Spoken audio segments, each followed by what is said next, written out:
又係你啊，米高。係啊，又係你啊！咁又翻到嚟啦！你今日吹水 topic 係嘛？定係埋你吹水？埋嚟吹水啊！教你吹水唔記得咗。我係蕭師傅。我係叻哥。我係米高。好，今日我哋可以傾嘅 topic 係乜嘢嘢啊？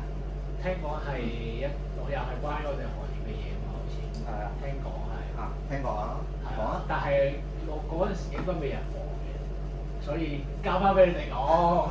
咪成日講埋我哋未入行嘛，有冇諗過 ？OK。我哋今日最想同大家一齊傾下偈嘅地方，嗰個 topic 咧就係 technician。大家知唔知 technician 係咩嚟嘅咧？我哋發現。我知。技術者。仲有咧？個照翻譯嚟嘅。好啊。日文？屌，咁剪頭髮教技術者啦。咁佢講 technician 咁，你打 Google 翻譯嗰啲都全部都係譯翻做技術者咁 technician 嘅職責係啲乜嘢先？據我所知應該就係幫髮型師手，用隻手幫髮型師手。咁同助手有咩分別咧？佢哋 technician 應該係學識好多嘢，多過助手啊嘛。理應上係，即係例如可能 highlight 電票或者電髮嗰啲，全部嗰啲就叫 technician 嘛。咁反而助手嗰啲就真係助手。嗱，啱一半啦，啱一半啦。嚴格嚟講咧，technician 同髮型師咧，即係 hairstylist 咧，係冇高低嘅，即係嗰個地位係冇高低嘅，即係大家都係平等嘅。係啦，咁 technician 主要係即係你啱咗一半就係佢主要係負責做染髮、漂頭、電髮之類嘅。做晒髮型師唔想做嘅嘢。即係啲叫做chemical 嗰 part 嘅嘢，即係化學，即係嗰類啦。總之係唔使掂鉸剪嗰啲就全部啦 technician。係啦，咁髮型師咧就係負責係剪頭髮同埋 create 一個頭髮出嚟嘅一個回收啦咁樣。咁其實兩個 pose 其實係大家係相輔相成嘅。真係如果冇咗佢咧，個髮型師又死啦。類似有冇遇過先？有冇見過先？未見過。小弟仲係後生，因為。好，你扮後生，咁我哋講當年咯。OK，你真係逼我講呢句嘢，舊屎啊！舊屎，舊屎，其實舊屎你當我 Band 哥嗰個年代啦 ，Band 哥你應該知邊個啦嘛 ，Jackie Man 應該知邊個啦嘛。繼續扮，你繼續扮啦！真係唔識喎，大佬。佢 Band 哥佢哋嗰年，Kim Robinson 識啦啩。識。咁得啦，係啦，嗰個年代。嗰個年代。咁嗰個年代其實我哋學整頭髮咧，通常咧都真係要俾錢去英國同 Vita 實習嘅。咁去到嗰邊讀書啦，叫做其實佢係會一次過教晒你剪頭髮、吹頭、set 頭，跟住做造型、影嗰啲叫做 creative 嘅髮型都好啦。去到你電髮、color、漂頭，呢啲全部嘢都係叫做包含晒一個課程，你完成咗就成為一個髮型師啊叫做。咁但係外國就會好興一個文化就係、讀完呢個課程之後，你可以揀你係想成為髮型師，定係成為一個 technician。咁當然係咁樣選擇嘅，你係完成晒所有嘢先，十項全能識晒先，跟住你先去揀條路咯。呢個係第一代最初頭髮型師同埋 technician 個關係。我一直以為 Vita 實書嗰啲都係得 haircut。唔係嘅 Vita 實書好似有 chemical 嘅，佢哋有叫做 technician director。即係唔單止就係包剪頭髮咁樣，仲要學埋 chemical 嗰啲。冇錯。咁但係去到90年代頭啦，其實就香港經濟起飛好犀利。咁你好多人咧見到其實做髮型師都唔錯喎，又可以扮靚，又好型，收入都 OK 啊。咁就大量人就湧入去做學徒，一齊去學呢個行業咯。跟住咧當年啲髮型屋咧就出現咗一個問題啦。喂，因為你要 train 一個十項全能嘅人出嚟，之後再俾佢揀做髮型師定係做 technician 咧，哇！真係喐啲都10年8載啊，絕世武功啊！生太鬚啦。唔係咯，即係你化骨連掌啊，化痰都未化到，都死咗啦。咁點算咧？咁當時就有當年嘅政策啦，咪就係、喂 Michael 啊，你入嚟啊 ，OK 冇問題，跟我哋學嘢。你學完洗頭就問你第一個問題，你想做睇啲相定做髮型師？做髮型師咯。好，咁我安排你跟呢個靚仔朱師傅。咁跟住咧，佢就係、你跟住就朱師傅就會安排你嘅技術㗎啦，佢就會教你吹頭同埋剪頭髮。但 chemical 嗰啲咧唔使學啊？唔使啦。咁嘅咩？咁你係咪仲想反悔想做翻睇啲相啊？諗多陣先。嗱，如果你想揀睇啲相條路冇問題，我哋有一個銀貓睇啲相。哦，佢係睇水上出身嘅咩？係啊。咁我就幫你安排你跟銀貓啦，但係剪頭髮、吹頭全部唔教你嘅，因為睇啲相佢係唔係向嗰邊識嘅。咁佢之後咪識唔到髮型師？但係個前提就係睇啲相同髮型師嗰個 pose 係一樣㗎，即係冇分話係冇話大細㗎，冇大細嘅。嚴格上嚟講，即係好似你依家隻數碼暴龍進化，你想係成為呢隻定係嗰隻，大家都係成熟嘅。OK，咁呢好嘅。係啦，因為以前真係一啲 A 區嘅髮型屋咧，睇啲相係有卡別。真㗎。其實唔複雜，即係總之就係你一入職係一個 junior，跟住之後一路上，跟住之後個分叉路，你揀左定右啫嘛。咁但係依家就係你一入職就問你左定右啦，中間嗰橛嘢咧就唔俾你，唔使你學住。係啦。但係你揀左同右，但係冇得再咩㗎嘛，再翻轉頭㗎嘛。可以，咁你再嚟個西咯。你之後你可以再學剪頭髮啦，但係嗰陣時佢講緊係80、90年代嘅時候。你真係做助手喐啲嘅10年㗎啦。係啊，咁去到即係嗰個時其實我做咗睇啲相，咁我都揾到錢啦，我做髮型師我又揾到錢啦，咁大家都係揾食嘅啫。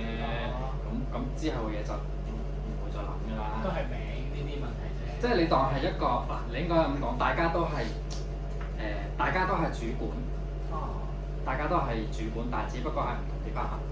OK，明啦。明解。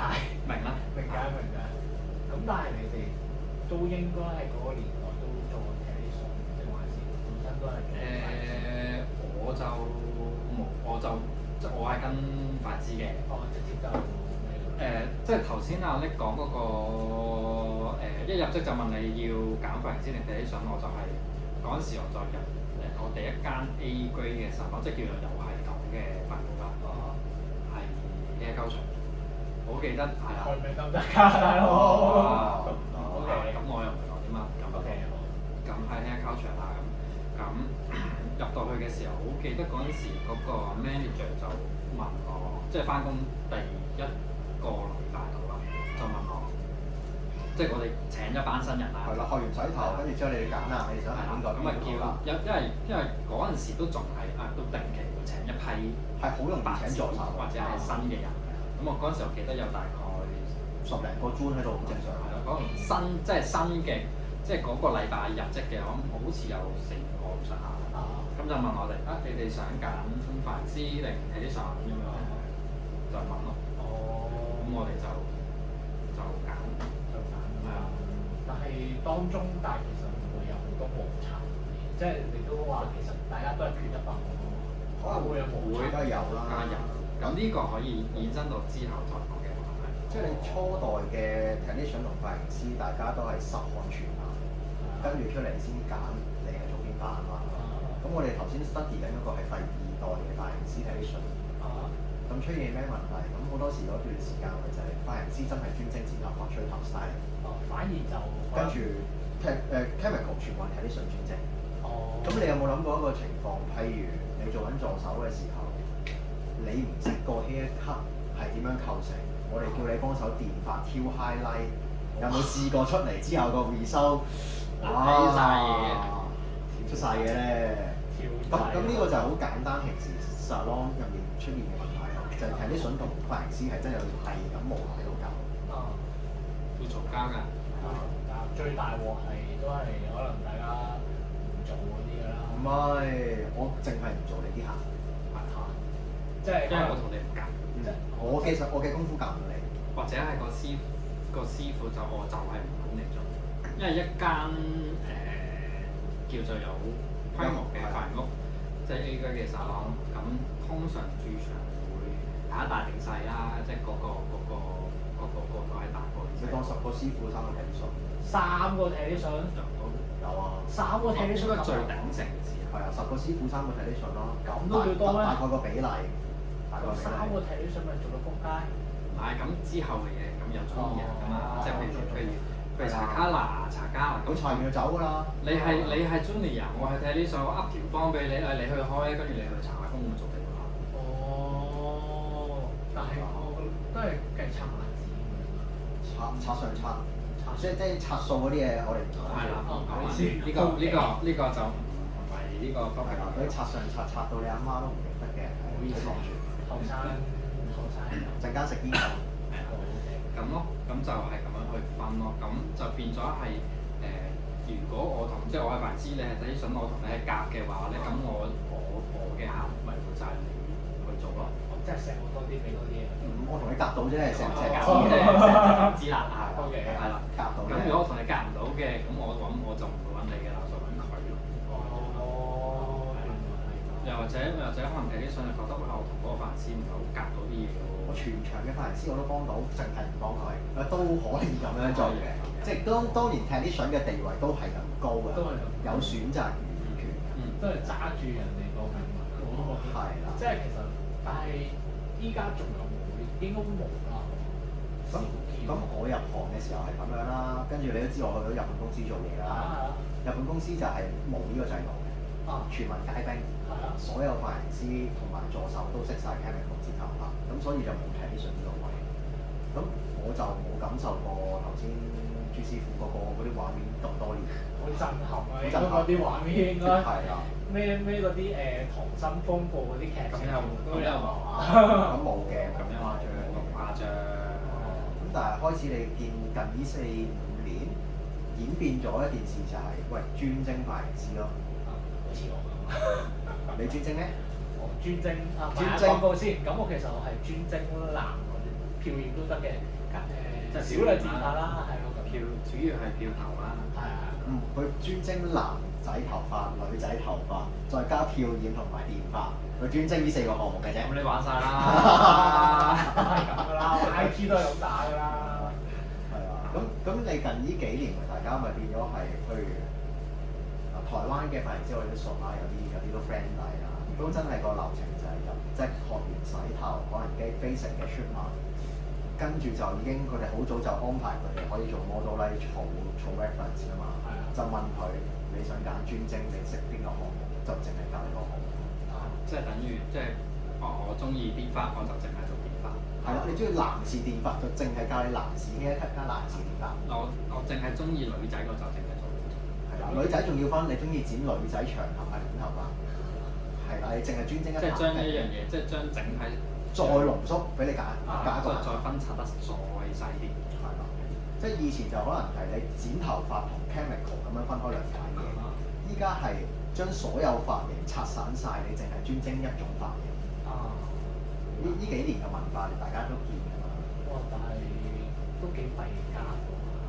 咪見仁見智咯。見住咯，即係我覺得有好有唔好嘅。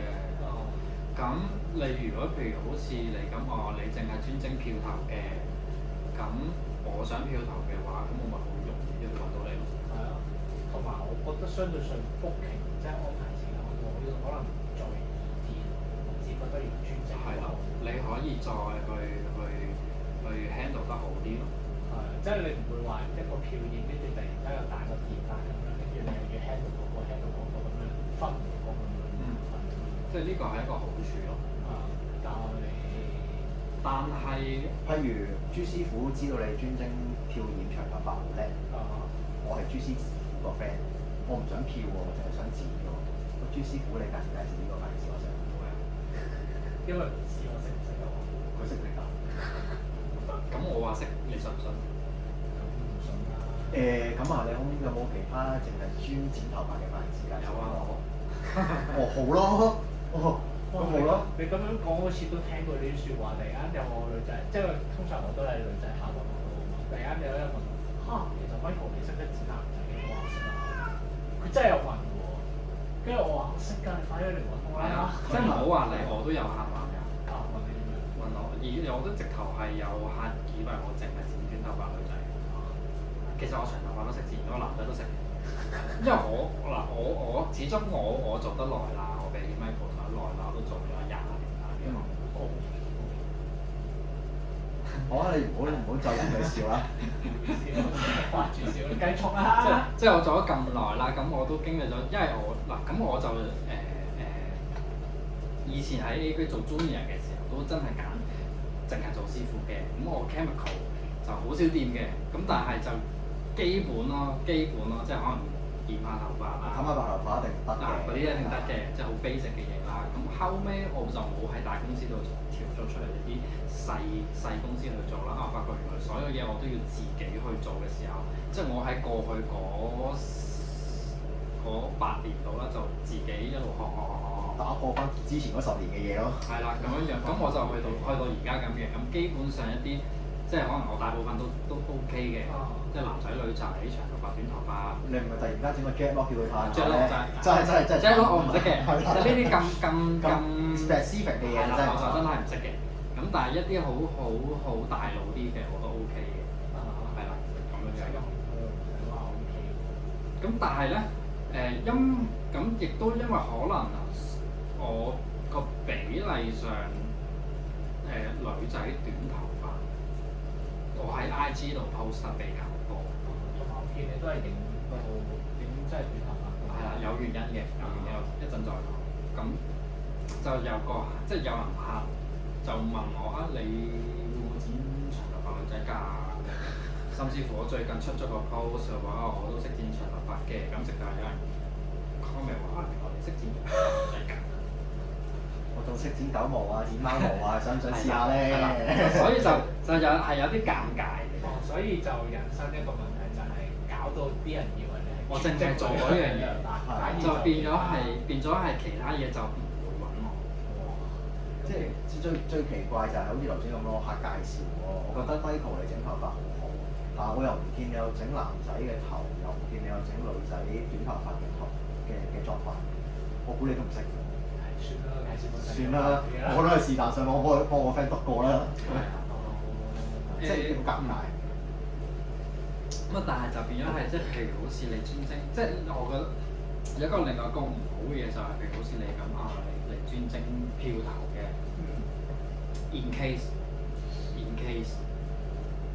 市場上唔需要漂頭，我就冇死咯。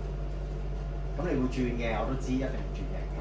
但係當轉嘅時候，但係做其他人係可能例如電髮咁樣，就會有人係過嗰啲㗎嘛。咁佢已經係佢行先過你咯，但係你就要努力多1倍咯又。係啊，就係咁咯。所以有好有唔好。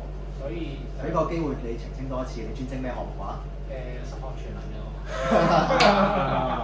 十項全能啊！你中意男仔又得，女仔又得，貓啊狗嗰啲都得係。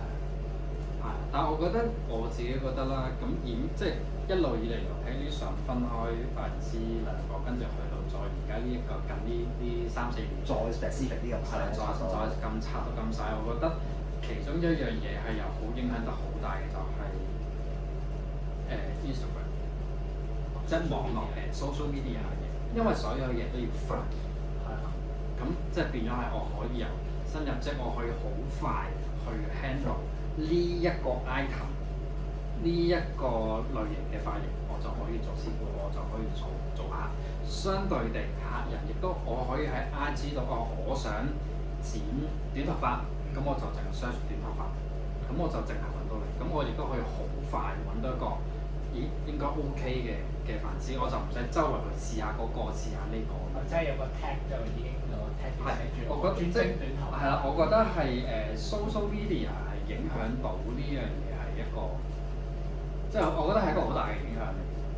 可能 social media 再配合埋 marketing 先係最大影響。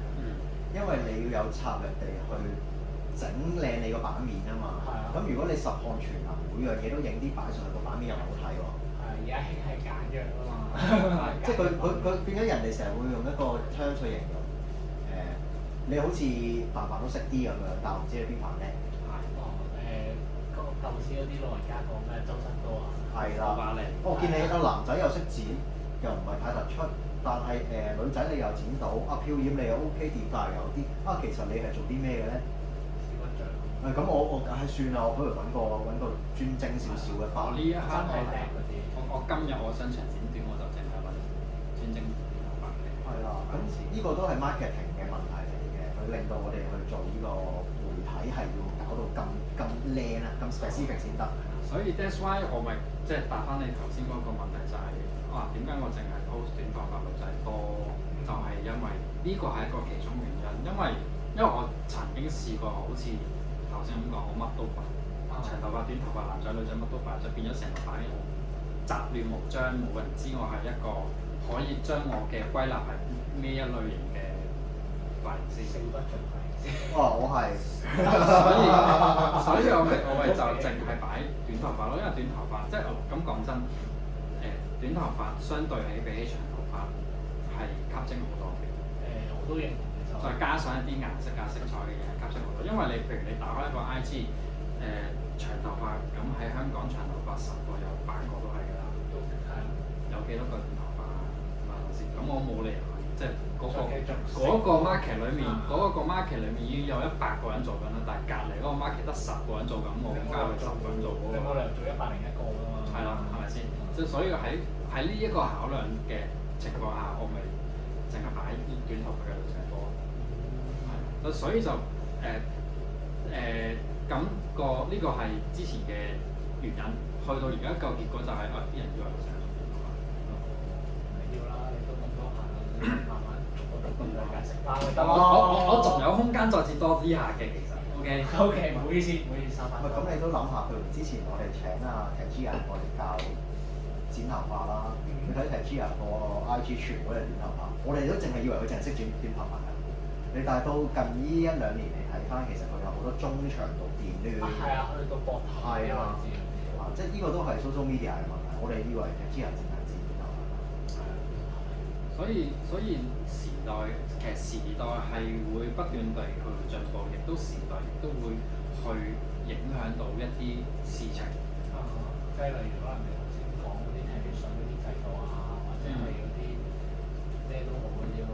即係你上去嗰個方向唔同晒咯。咁你即係你再認真啲，大家一齊諗下，其實如果所有髮型師都好似依家呢條路咁樣，一嚟就淨係專精一 part，咁其實我哋係進步緊定退步緊？係啦，即係我覺得呢樣嘢係幾值得去諗或者係思考嘅一樣嘢。即係我明白有陣時剪頭髮係好心血來潮。我今日想剪短頭髮，咁我咪上網揾個專精短頭髮嘅髮型師剪咯。跟住我下個月突然間心血來潮，我都係想漂頭啦。咁我突然間轉咗第2個髮型師幫你漂頭喎，但係你又唔滿意佢個 haircut 喎。跟住又翻轉頭揾翻呢個人剪，跟住又隔多個月，我都係想留翻長，咁又揾個淨係專剪長頭髮高層次嘅人。我明白咁樣係可能你會覺得安心啲，但係真係咁樣轉嚟轉去，其實好多髮型師好難幫你 follow up。係啦，因為始終即係我明白消費者有佢哋嘅選擇，咁但係我想講嘅就係如果嗰個髮型師係 follow 開你嘅話，知道你嘅喜好，知道你有啲咩問題或者係一啲嘅在意點啦，在意嘅點，佢可以幫你去就，可以幫你去因應你嘅情況去做。咁但係如果你每一次都去揾一個生嘅髮型師，即係熟嘅髮型師去做嘅話，其實你都係等於係試緊服佢。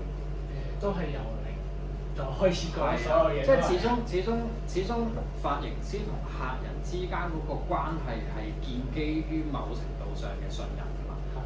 即係其實都根據翻你個習慣而幫你生活。係啊，你嘅髮質如何，髮量如何，你嘅生活習慣如何，而亦都影響到嗰個髮型師對你嘅判斷。咁呢個就係我哋嘅忠告啦。係啦，即係同埋呢樣嘢係幾值得去大家去思考嘅一樣嘢咯。方便喺樓下就分享下你啲睇法咯。係啊，留下言 comment 下，或者係有興趣嘅，或者想等俾大家都可以知道嘅，可以都 share 埋出去。好啦，好啦，今日講到呢度先，下次再見，再見，拜拜。